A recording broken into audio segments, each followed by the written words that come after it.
Около 20 специалистов традиционной уйгурской медицины, которые живут и работают в Стамбуле, выразили желание стать добровольцами и поддержать турецких врачей в борьбе с эпидемией коронавируса. Председатель Фонда исследований народной медицины Муталиб Эмчи сделал следующее заявление. Эпидемия коронавируса, которая вспыхнула в Ухане и стремительно распространяется по всему миру, представляет огромную угрозу и для Турции. В связи с чем наши специалисты готовы служить Турции, которая стала для них второй родиной. Мы готовы поделиться знанием, доставшимся нам в качестве наследства от Ибн Сины и которое мы развиваем в соответствии с требованиями современного мира.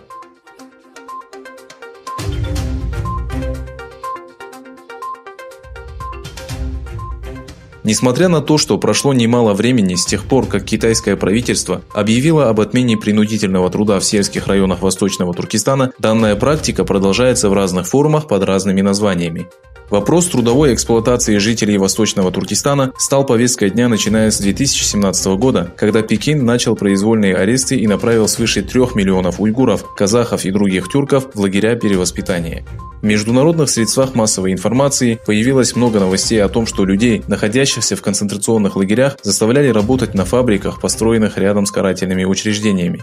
Большое количество молодых людей, которые не попали в лагерь, были переселены во внутренние районы Китая. Последние видео и фотоматериалы, опубликованные в социальных сетях, показывают, что вместо мужчин, которых посадили в лагерь или выслали во внутренние провинции, тяжелую работу выполняют женщины уйгурского региона. На видео отчетливо видно, что около 90% работников, занятых тяжелым физическим трудом, включая монтаж и строительство дорог, составляют женщины.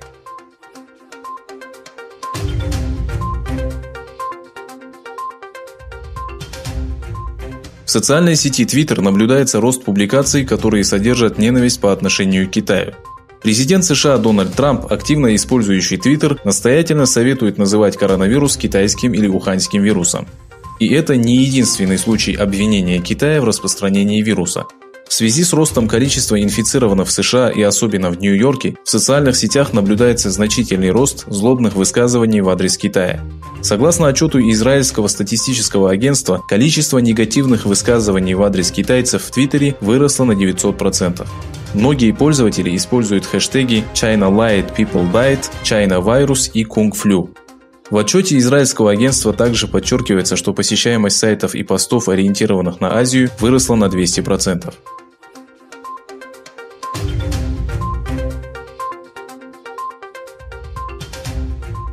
Знаменитый российский миллиардер узбекского происхождения Алишер Усманов выделил $20 миллионов на борьбу с коронавирусом. Согласно сообщениям узбекских СМИ, средства, выделенные Алишером Усмановым, будут использованы для оснащения стационара для инфицированных коронавирусом, строящегося в Зангиатинском районе Ташкентской области. В рамках борьбы с эпидемией коронавируса средства были перечислены на счета Гуманитарного фонда Узбекистана и Фонда общественного здравоохранения. Деньги пойдут на закуп необходимого медицинского оборудования. На сегодняшний день в Узбекистане выявлено 173 инфицированных, 2 из которых погибли. 12 человек выздоровели и выписаны из больниц.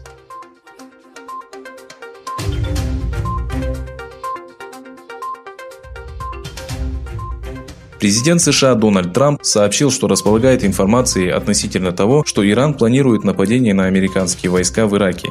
Трамп подчеркнул, что в случае нападения на американских военных ответ последует незамедлительно.